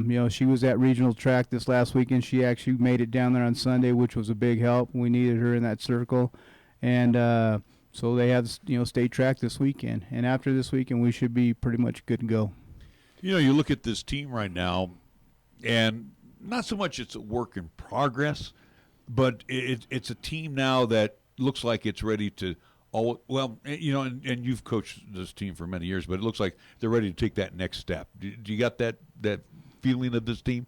Oh yeah, and I've talked to the girls before. You get to as a coach, you get to a point where you just get that confidence, and you just know we're ready to go, we're ready to move on, and we're to that point. Now we're perfecting the little things. We're doing the little skills and drills, the things that we got to do a lot of stuff. The little things that are going to make us even that much better.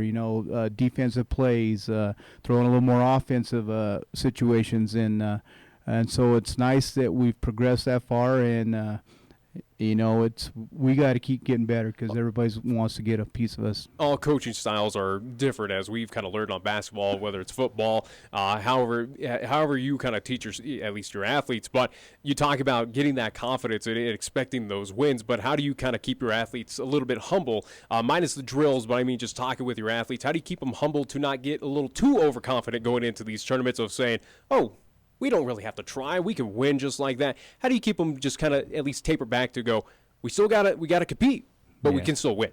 Yeah, that's an every week occurrence with myself and Michael, talking to the girls and let them know, hey, just because we show up doesn't mean we're going to win. You still got to keep putting the work in.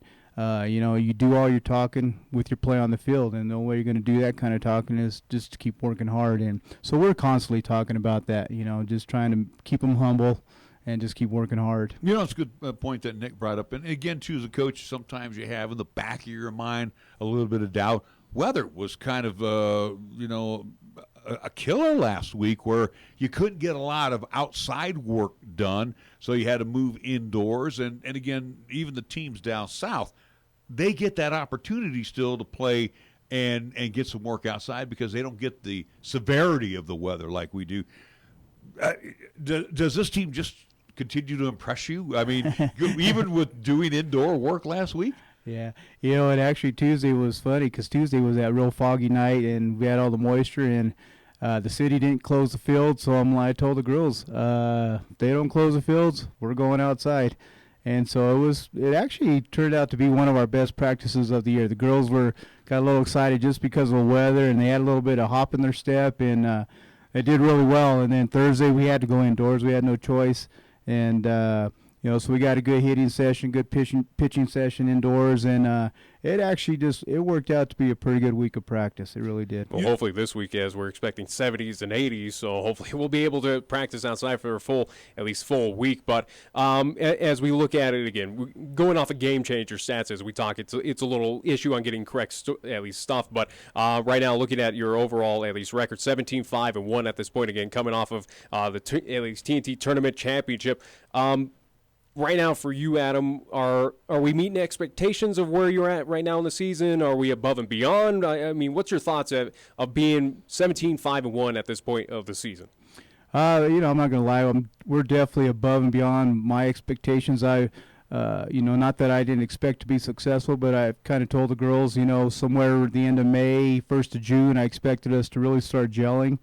And to be honest, as a coach, I tell them, by their play on the field, lets us know if we're doing the right things, and we've been, gelling pretty good for the last month. So I'm definitely very pleased where we're at, and not like I said, now we're focusing on the little things. We got the basic stuff done. Now we got to just improve on the little things. Adam Galicia, head coach of the 18 and under extreme team, joining us here on Wyoming Sports Talk today. Coach, let's take a look ahead towards this weekend. More action, and again, like you said, every week the target gets bigger and bigger on your back. Yeah, we got a pretty tough draw this weekend, and you don't get any better unless you play the better team. So we got a number 2 team out of Colorado right off the bat, and at the 8 o'clock game, and then our third game we got the Colorado Springs Thunder Henry, which they're the top-ranked team of Colorado right now in the A division. So it's going to be a true test of where we really sit, and so I'm looking forward to the challenge. We'll keep working with the girls, and hopefully they'll be looking forward to the challenge. And again, these games will be happening this Saturday and Sunday, not down in Arvada, as we were at least notified by you, happening in the Loveland, Colorado area coming up this Saturday and Sunday, competing in the SummerSlam tournament. You know, we talk about these teams in Colorado that are number one, number two, but also, too, you know, you have to feel pleased. You and the kids kind of stay out of this because that's just kind of the talking heads here. But you know as well, these teams know about the Cheyenne Extreme too, and they don't take anything for granted. No, they you know, we've got our name out there this year. They know, the teams know we're going to come to battle. They're going to have to be playing their A game, you know, to beat us. And the good teams, you know, do that, and they're able to take advantage of any mistakes the other teams make. As we look past weekend, had to deal with the weather, proms as well too, again, or at least 2 weekends ago, and then rebounding, have a successful past weekend down there in Arvada. Right now, again, post-prom, dealing with entities of track and field, soccer, but overall kind of team health right now for Cheyenne Extreme. Are we looking pretty healthy, pretty good, or do we have some nagging injuries to some players? Well, you know, we have the nagging injuries that you're always going to have, and we got back this last weekend. Brittany Lopez was able to get some swings at the plate, and she's working her way back off ACL injury. Michaela Morehouse, you know, as a pitcher, and she saw her first action of the year, was able to get out there and get us a game, and then some innings on Sunday. So that in that way, we're starting to work our way back. You know, we also have with the rural teams, some of their graduations starting this weekend. So I'll be without Kaylee Wilson, you know, in our third game, which is big. You know, the girls are bad. We'll find a way to get it done, but it's, you know, it'd be nice to have her in that third game, but we'll be missing her, you know, against the Colorado Springs Thunder. But overall, our health is pretty good right now. All right, Coach. Well, we want to thank you so much for joining us once again. Our coaches update with the Extreme 18 Under team. When we come back, we're going to talk with Maggie Seghetti, as she'll be joining us, one of the Extreme ball players. And again, as we're introducing you, the audience, to all of our Cheyenne Extreme youngsters, we'll be back after this timeout on 1480 KRAE. 10 years ago, the Department of Defense selected High West Energy to provide electricity on F.E. Warren Air Force Base. For a decade, we have been proud to work hand in hand with the Air Force leadership to ensure we provide the base with the affordable, reliable power it needs to be an economic driver for the region and serve a vital national security interest for this country. High West Energy, the best choice, the local choice, the right choice for you. When you say Mondello Pizzeria, think authentic Italian. When you say Mondello Pizzeria, think made fresh from scratch. When you say Mondello Pizzeria, think great pizza, delicious Philly cheesesteak, superb hot and cold Italian sandwiches, meatballs, sausage, and special subs, calzones, crisp salads, and great service. When you say Mondello's Pizzeria, think unmatched Italian taste. Mondello's Pizzeria, 1507 Stillwater Avenue, your only true Italian stop for lunch or dinner. Cheyenne's oldest coin dealer and supplier, The Coin Shop, is proud to serve the community since 1982. Trade or sell your gold, silver, and other precious metals. Visit with David and the knowledgeable staff for a fair and honest assessment of your valuables. Located at 510 West Lincoln Way. Call them today at 778-7196 to schedule your personal consultation. Right now, it's time to head over to Jolly Rogers RV Sales, Parts, and Service for low prices on outstanding RVs in Wyoming. Your local, exclusive Jayco dealer wants you to check out their closeout deals, as well as their 2019 inventory of trailers, fifth wheels, and toy haulers. You can save up to 30% on select models with approved credit. You can find them at 6102 East Highway 30. Jolly Rogers RV Sales, Parts, and Service is a proud sponsor of LCCC men's and women's basketball, also our local high school teams too. You can actually get something good for your health at a drive-through window. When you order your next prescription from Medicap Pharmacy, call ahead and use our drive-through window. Or you can call for free delivery. You can even log on to Medicap.com and order a prescription refill. Your Medicap pharmacist will call you to make arrangements for pickup or delivery. Medicap Pharmacy will always make time for you. Medicap Pharmacy, 1947 Bluegrass Circle, next to Texas Roadhouse in Cheyenne. Or call 635-3712. Are you tired of paying ATM fees?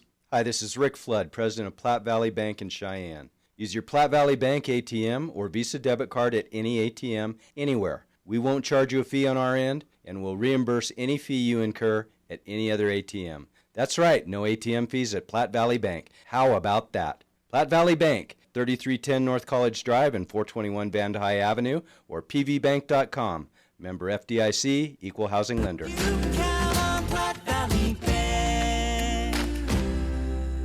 Community banking for you.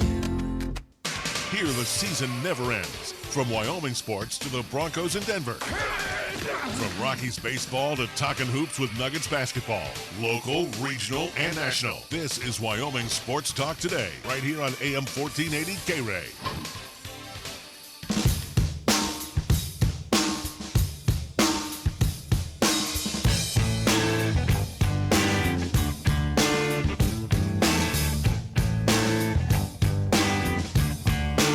Back on Wyoming Sports Talk Today, we get a chance now to talk with Maggie Seghetti.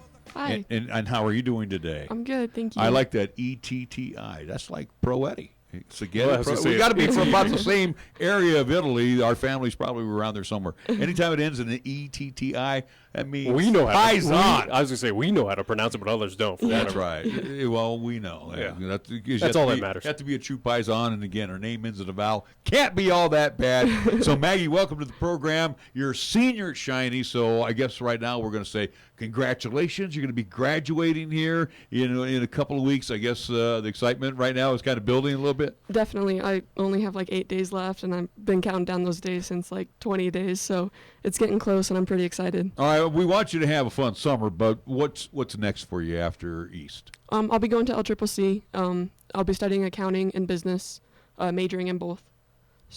So at least, again, moving on to LCCC, which is good to hear.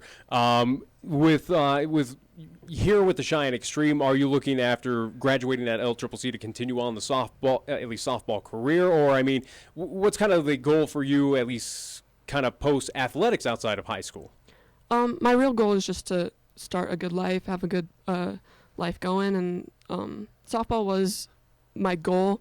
But then once I hit senior year, I was kind of just ready to get going with everything and just start with that. Well, you're in your fourth year with Extreme, second year with Coach Galicia. And tell us a little bit, because we were talking with Coach here and had the big tournament this weekend, and this team has been building to that excellence level, and you're seeing that growth right now with the team. Tell us a little bit how things are developing with you and the young ladies on the squad. I think it's been really good. At first, it was really hard because we had a lot of new girls. A lot of girls had moved on because they aged out or they just didn't want to play anymore, I guess.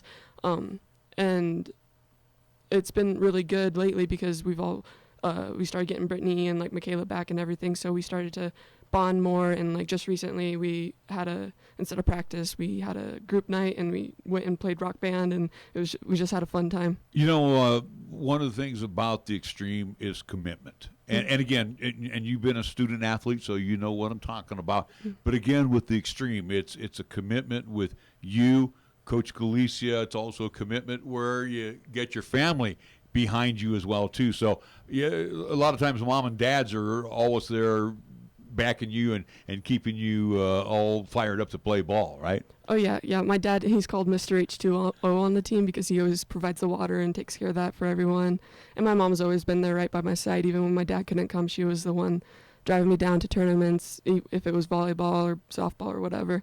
So talking about, at least you alluded to volleyball right there, but Cheyenne East, obviously senior year final, at least week here with the East High Lady Thunderbirds. But talk about other previous sports outside of softball that you competed there at Cheyenne East. I played volleyball my freshman and sophomore year. My sophomore year I played on JV, and then basketball my freshman, sophomore, and junior year. So outside of that with Cheyenne East, what attracted you to get into softball? As we talked about, fourth year with the Cheyenne Extreme, what got that kind of mentality for you to try out for the Cheyenne Extreme in place of softball? Well, I started off in Casper. That's where I was originally from. And I played baseball up to 6th grade because my brother, he has been a big influence on me, and he played baseball, and I loved watching him, so I wanted to do it. And then once I moved to Cheyenne, I was playing softball at the time, and that's when I started playing with Lindy Harris, and she was an amazing coach, and I just loved the tightness of the whole organization and everybody here. Currently, you batting the number 5 hole for the Extreme. You're hitting .472. Again, thanks to Coach for providing us with all the stats. You're third in the team with hits with 25. So, again, you look at, you're getting at least a hit every game in all the games you play. the one stat I like are the home runs. And do you dig being that power hitter? Is there? And I know from a guy standpoint, watching that thing go out of the ballpark, that's kind of a cool deal. How is it for the ladies when you hit a home run? Oh, just the same way. It's so much fun to watch that ball go out. It's just been amazing to build up to where I am now. Where do you like the pitch? And again, on girls' fast pitch, you've seen it all. You've seen fastballs, you've seen changes, curves, everything. But the point is, where do you like that pitch for you to pull it? Right down the middle. Just right there. Right down Main Street. That's enough as that. That would be. And do you see a lot of those mistakes made at this level? Because again, we look at the collegiate level, and those ladies are just excellent pitchers. But do you see a lot of those mistakes made where they throw it right down the middle? Every once in a while. Once you get up to like the 18s where we are, for us it's all about hitting our spots. Like Ariana is amazing about hitting her spots, and just every once in a while I'll get one off guard and hopefully get a hold of it. As we talk about you being a big offensive piece for the Cheyenne Extreme, let's focus on defense. What's kind of your primary position right now for the Extreme? I'm kind of a little bit all over the place. Mostly first, but I'll play some third and catcher. Do you have a preference between the two? Again, two kind of hot corners right there, but do you like one over the other? I definitely like third base more. I think not enough. Like it's not more action, but it's more of like a big throw and cooler plays, I guess. With first base too, and again, you got to get throws from all over the diamond, whether it's third, deep short, or second base. So again, you got the big glove there. Have you learned to do the scoop method and everything else? Have you learned everything you could possibly learn to be a first baseman? I think so. My biggest downfall as a first baseman is I'm not very flexible, so I can't get that long stretch like a lot of people can. But I feel like my glove is pretty good where I can scoop it up on a one-hopper or get it in any spot. And I'm pretty tall, so I can reach up and get the high ones too. Believe me, I play first base, and believe me, they make me stretch, and I tear something every week. You barely can play baseball as is. But either way, though, as he alluded to, and we've talked about, I'm hitting more than her. Sure. My average is higher. My average is higher than her. He plays in a fake league, but either way, though, for you, Maggie, at least. He talked a little bit about college softball, collegiate style, something that is kind of getting preference right now, or at least showcased on ESPN, or at least kind of national spotlight. In the past, kind of in your softball career, have you ever noticed yourself kind of watching those games, trying to get some skills, or trying to see how they play differently, and try to pick up those and at least use it on your everyday play with the Cheyenne Extreme? Definitely. I watch a lot of college softball actually. LSU is definitely my favorite team. Beth Torino is an amazing coach, and I'd love to just watch her coach and do what she does. And then like Savannah Jakewish is a big player that used to play for LSU, who's been a big influence on me and how hard she works and plays and how competitive she is. Final thought from me, and again, we look at the Extreme and off to a rousing start for the season. Your final year, obviously, there's goals that have been set. Throw us out a couple of your goals this season. My goals are definitely more mental, more to be like a more leader on the team sometimes, and that kind of moves around on the team between me and Kaylee Wilson and Jordan Harris being the oldest ones on the team. But and then just having fun and making sure that everybody's doing their job, and just the biggest thing is probably having fun for me this year because it's my last year and making a good one. Well, also you say having fun. And as this is a competitive team, how do you guys keep that fun amongst you, knowing that we got to win or we're going home? I try our last game this weekend. We were down right off the bat, and we started hitting the ball, and we all got picked back up, and wanted to play more. And just having fun is being competitive, and even though we're having fun, we don't want to lose, and losing isn't fun. So we all just want to be competitive.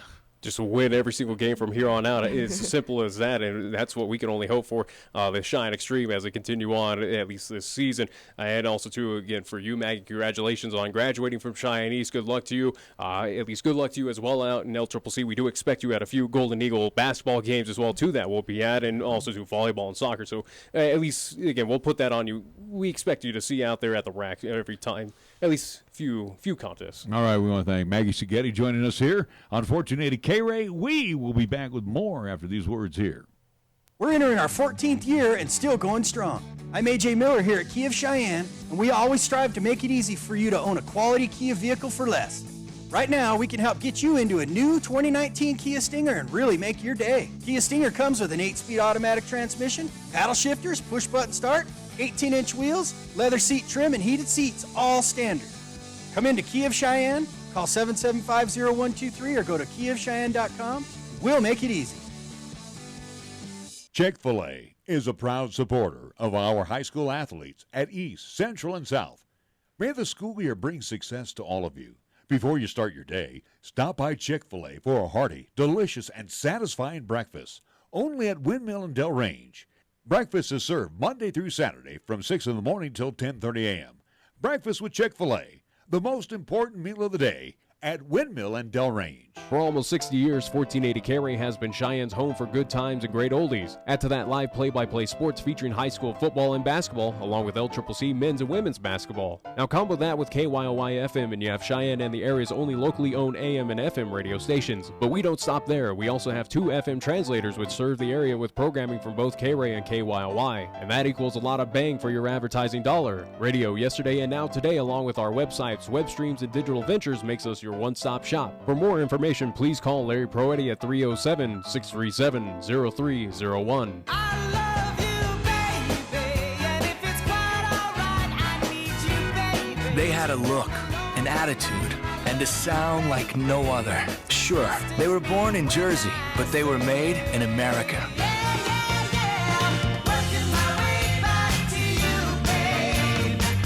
Jersey Boys, Broadway's Tony Award-winning Best Musical about Frankie Valli of the Four Seasons. Coming to Cheyenne on Saturday, May 25th. Tickets at CheyenneEvents.org.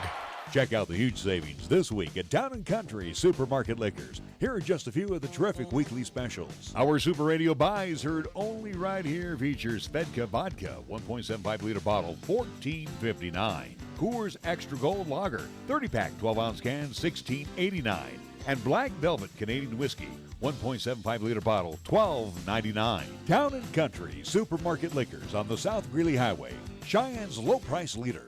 Taco John's presents Olay the Day Pep Talks. Human history has shown anything is possible with inspiration and hard work. The 4-minute mile, a man on the moon, a water skiing squirrel, and now sirloin steak burritos from Taco John's. Sirloin steak burritos are back at Taco John's. Stuffed with hand-carved sirloin steak and bold flavors like the melty, savory grilled cheese steak burrito, plus steak and shrimp or steak and potato olays. And for the morning, 2 steak and egg breakfast burritos. Sirloin steak burritos are back, but only for a limited time. Olay the day at Taco John's.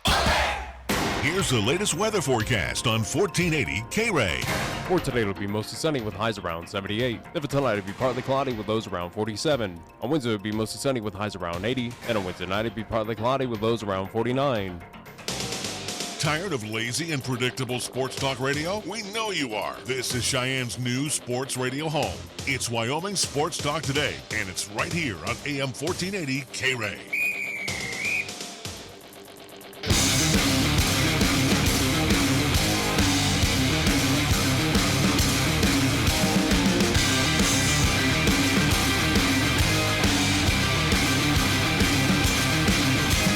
We are back on Wyoming Sports Talk Today. I'm glad you mentioned LCCC earlier, Nick, because we haven't done this in a while. We want to remind everybody it will be here before you know it, June 24th through the 27th, as the LCCC Golden Eagles Summer Basketball Camp for both boys and girls ages 6 through 13. So just throwing that out there for moms and dads or grandmas and grandpas that, hey, you're going to have the youngsters there for a couple, 3 weeks. They're going to get on your nerves.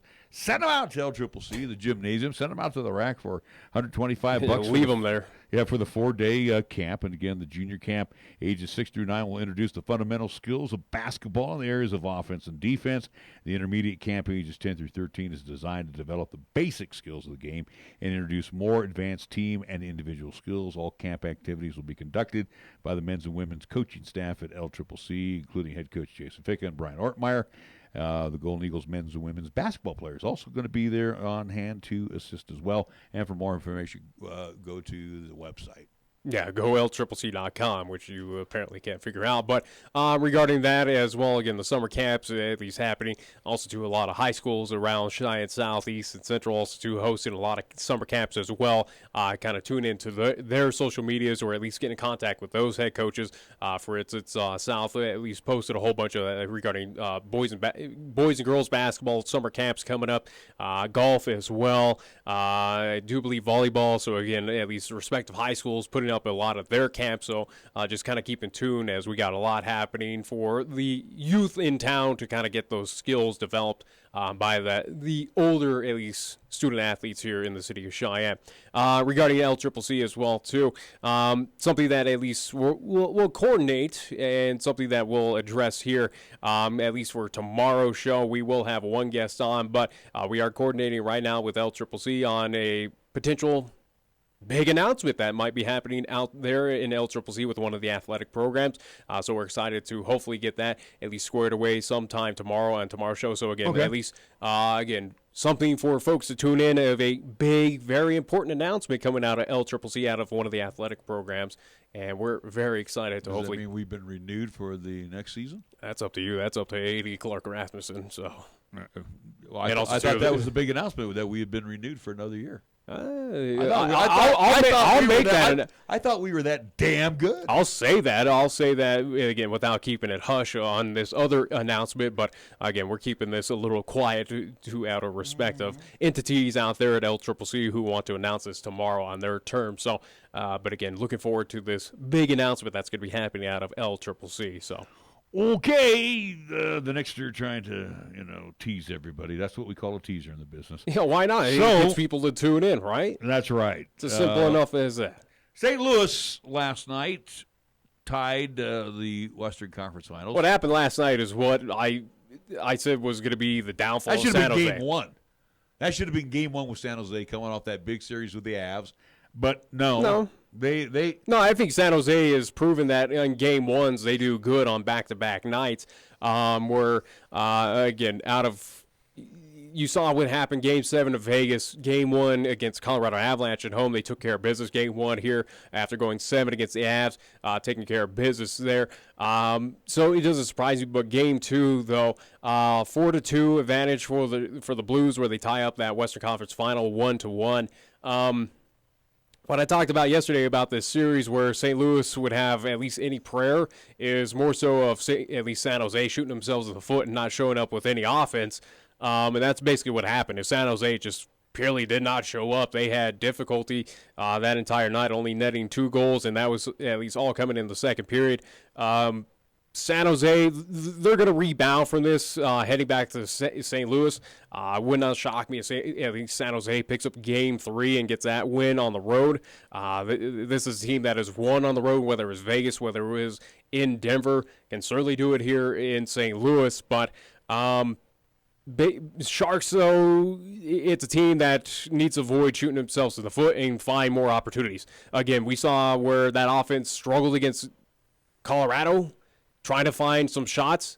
Well, they ran into the same situation here against, again, goaltender for the Blues. 26 save opportunities for him. Come on now.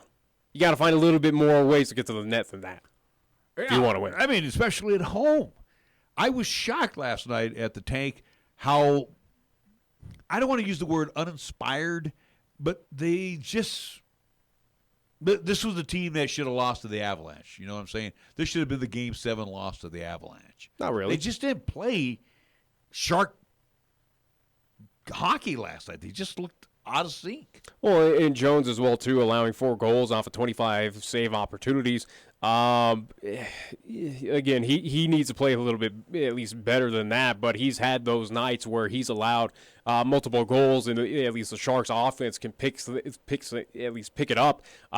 Defense is not really the strong suit for the San Jose Sharks. That is something that may hurt him in the long run, but I just don't see it. I think this offense is way too potent, and when it turns on, it can certainly pick up this team and alleviate these 4 goals that they have allowed. They can certainly pick that up, but what I worried about the San Jose Sharks team of where they would falter to St. Louis was the offense would just go quiet, and that's what happened. Well, and again, too, San Jose needs to be awakened This is not Colorado. This is not Las Vegas. This is St. Louis, and they even though they're still in the quest for the cup, though. They're taking on three right now. San Jose's faced three very good teams.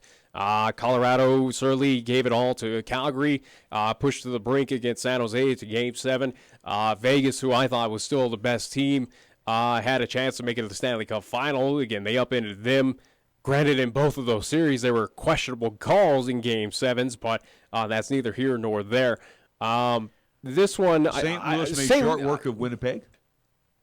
Yeah, but Winnipeg proved that they were not the team that I anticipated. Same with Calgary. Right now, NHL has definitely been turned on its head at a point where who would have thought at least Carolina would move past Washington? Didn't anticipate Columbus taking care of at least Tampa Bay in a sweep. Right now, all four teams have that opportunity to win the Stanley Cup. There's no doubt about it. I mentioned that yesterday, and they still do. But in this series, though, for the at least Western Conference Finals, still believe San Jose, after splitting at home, they can still get it done. This is nothing new for this team. They can absolutely still get a few wins. All they need to do is just win one at St. Louis, which I think they can. Whether it's Game 3, Game 4, it doesn't matter at this point. This team has been through everything. This is nothing new for them, and they'll rebound. This is not the turning of the tides for St. Louis, in my opinion. It's a good little boost of confidence heading back to at least the Enterprise Center. But for San Jose, I still believe that this team, if that offense, which can spark at any time soon, they can still make it to the Stanley Cup final. You know, and again, the parity that has been shown here in the Stanley Cup playoffs, believe it or not, you know, I look back at the old NFL when Paul Tagliabue came in as the commissioner, and that's what he was striving for, was parity. You know, if you were 8-8, that's great. You know, you all should make the playoffs. But here with the playoffs, we're seeing the parity take place. The team that had the second wild card beats the number 1 seed, Calgary, and then almost upends the number 2 seed. That's nothing new for NHL. Again, we've had Stanley Cup winners who were wild cards. You go back to the LA Kings of recently, where they've been doing that. Again, that is nothing unique for the NHL. It's almost to be expected. It's NHL is a lot different than the NBA, where we have right now 1 versus 3, 1 versus 2. You go back to the second round where it was just 1, 2, 3, 4, 1, 2, 3, 4. The NBA has established right now the dynasty. It's in Oakland. And after the Oakland or the Golden State Warriors, NHL can have dynasties. Wait a minute. When the Warriors step aside, it's going to be somebody else that takes over.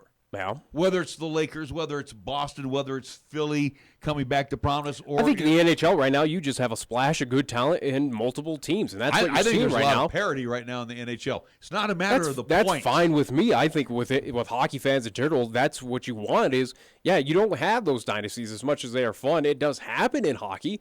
You know, you go back to, you know, you look at the Montreal Canadiens teams. You look at, you know, Detroit, where they were successful. Even Colorado, when they were winning their couple Stanley Cups.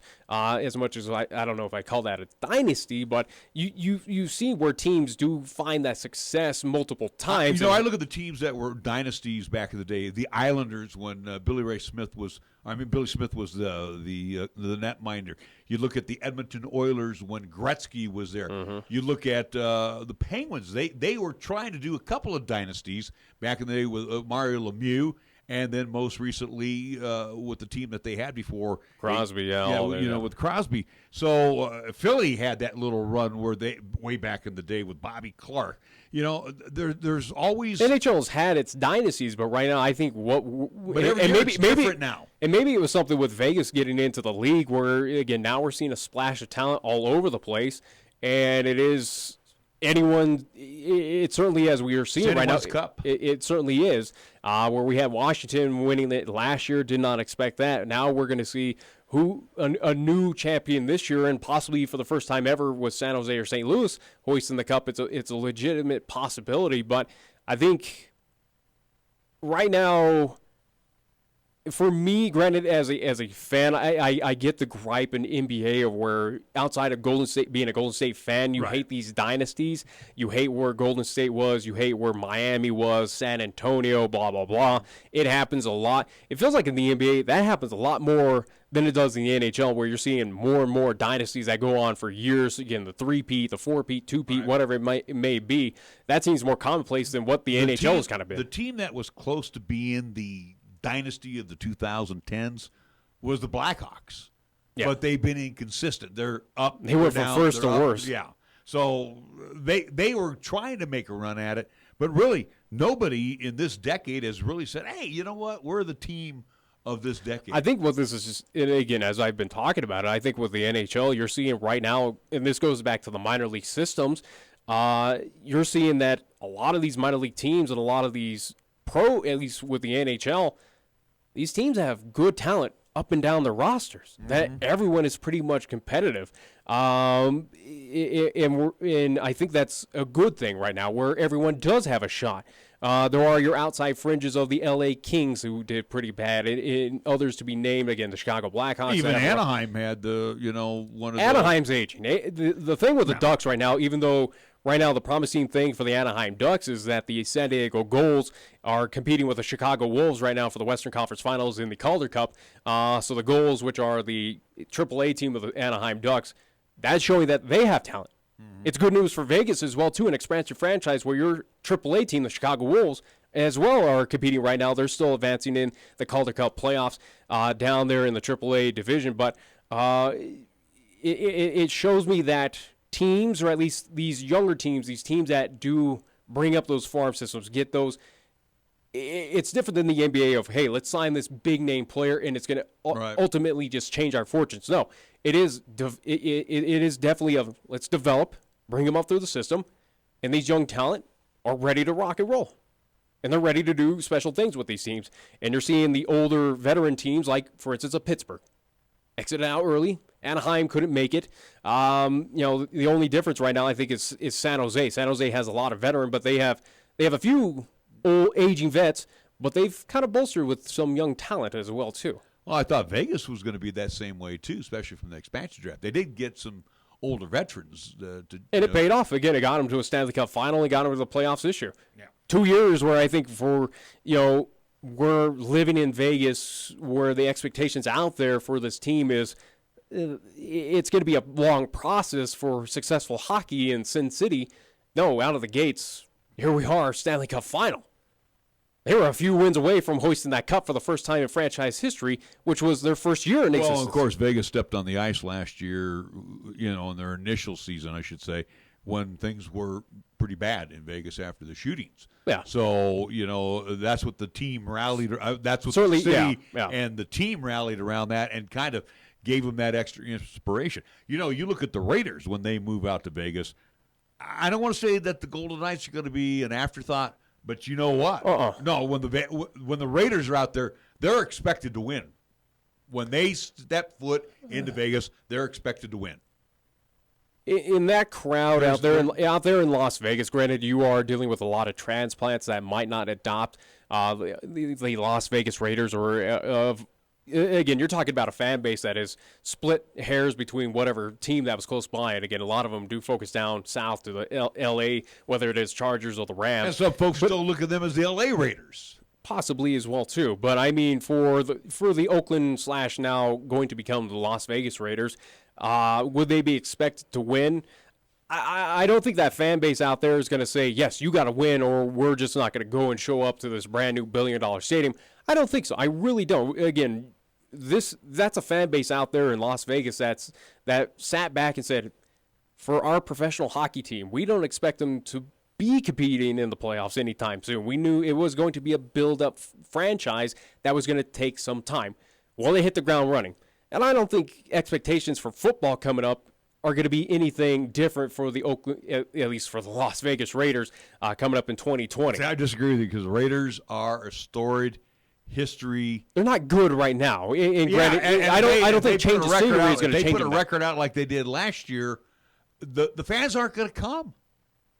They're not going to be forgiving of the Raiders because of the reputation. You have diehards, though, that are going to make that venture out to Las Vegas. Obviously, Vegas is not that hard to get to, a big hub. You have multiple resorts out there to camp out for those fans that are coming from, whether it is Los Angeles, that were part of those L.A. Raider days, Oakland. Fans, again, we're talking Raider Nation does expand across this entire country, if not the entire world at this point. And Vegas is that hub where ease of access to get out there and find a hotel and be a part of those games, it's going to be there. I think if the team's bad or good, it's not going to phase anything, and I think they'll be fine. It is a brand-new stadium, and folks are going to turn up for it. All right. A couple things here because we got to get rolling here. First off, for Cheyenne East, congratulations to Paul Hartigan and his East High golfers. 4th consecutive 4A East Conference Golf Championship. 4 of the guys finished in the top 10. Yeah, that's on the boys' side. Blake Danny places second, shooting 2 under par for the 2 rounds. So congratulations again to Coach Hartigan and his squad. Again, that's conference, so they'll play state coming up. And I want to go back to Oakland here because if you didn't hear, the Oakland Athletics have gotten to first base in their request for a new stadium. The city's Port Commission yesterday took a first step in providing land at Howard Terminal, which I know where that's at, where the A's hope to build a 35,000-seat stadium as part of housing and retail development. Commissioners tentatively agreed to give the team 4 years to complete an environmental impact report for the 50-acre site. The current Coliseum is more than 50 years old. The really intelligent mayor of Oakland, she's a weirdo, Libby Schaff, supported the commission's decision. Holy cow, she actually wants to keep the A's in Oakland? Woo! She probably realizes that her numbers right now with the with population the is not good, like, due to the fact that you're now without the Golden State Warriors next season. You're going to be without at least with the Oakland Raiders. The A's are the only thing you have left, and you should be thankful that the A's decided to stay. The A's have a long way to go before they can get their stadium, including negotiating a lease or sale of the land and receiving city council state approval. I think it would be smart if they just sold the land to them, kind of like how the A's already bought up that Coliseum land. They basically said, "Hey, city, we're not dealing with your lease. Just sell it to us." Well, and here opponents say the development would add traffic and disrupt port operations. So, yeah, wow, we're really bummed if that happens. Let's see. Do we want the A's to leave, and that would leave us with? You got nothing. No sports franchises. What more, at least, how much more do you have at least left in Oakland if you lose all of your sports franchises for those folks to even stay in that city at this point in time? Again, you're not as attractive as San Francisco, or at least kind of you don't have the history, the prestige, the landmarks to go see. Like, for instance, again, Cross the Bay in San Francisco. Oakland's just Oakland. And all you got is your sports teams for those folks to at least keep kind of entertained. You're not going to Jack London Square, or at least tourists are not going there to tour that compared to like the Golden Gate Bridge or any other at least interesting aspects in San Francisco. I think for Oakland, the city, it would be very smart for them to work with the A's, not complain, not kind of be. It feels like the city of Oakland is almost on the same vein as here in town with the city of Cheyenne. They have the same thinking of, well, what negatives are you going to do to here? And we don't really need you here. We can deal without athletics and be fun. Well, that's where Libby Schaff got to put the brakes on, going, wow, they may leave. We see the Warriors leaving. Wow, the A's may leave. What do we have left? Nobody. Ooh. Let's see. I'm up for re-election. You're telling our mayor has to at least lose a few more teams to figure that one out, too?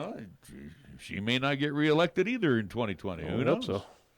All right. We got to get ready to wrap things up here in a couple of moments. So do want to remind you, Rockheads are going to be in Beantown as they'll take on the Red Sox here at 5:40. And again, here it is mid-May, and the weather forecast is calling for snow. At least it's out there. It's not here. From the New England area all the way up to, I do believe it was Maine. But, the interesting part of this, the Yankees and the Orioles have been wiped out 2 straight days. Mm-hmm. So and they were planning to do a double dip tomorrow. That's not going to happen. That's not going to happen. I think maybe the Rocks get in the one game with Boston today, and then the other 2 are going to get wiped out. So the Rockies are already behind the 8 ball. I'm missing games right now. You got to make up. You got the one against Atlanta you got to make up. San Francisco, I do believe they need to make up at least one with them, if I'm right. Yeah, that's right. Yeah, they still need to make up with the Giants. Again, This is May of last year all over again. These schedules are so tight-knit where you don't have a whole lot of opportunities. We're talking, as you mentioned, with the Yankees in Baltimore rescheduling that to August. Again, you don't have a whole lot of freedom, a whole lot of opportunities to maneuver these games. So for the Colorado Rockies, it's going to be interesting to see how do you get this done, especially where you already backlogged other games. It seems like May is becoming the worst month for baseball. April seems to be, you get them in, but May is that an argument to taper down the season? Then I don't know. Get out of 162 games. No, I wouldn't want to do that. But we can't push it back into where we see that October is now pushing into November for the World Series. Well, I think what Punxsutawney Phil needs to do is enroll into the Federal Witness Protection Program, because I think there's a lot of people that want his furry butt right now, because it's supposed to be springtime. It's supposed to be baseball. It is out here now, finally. All right, we got to wrap things up here, so we want to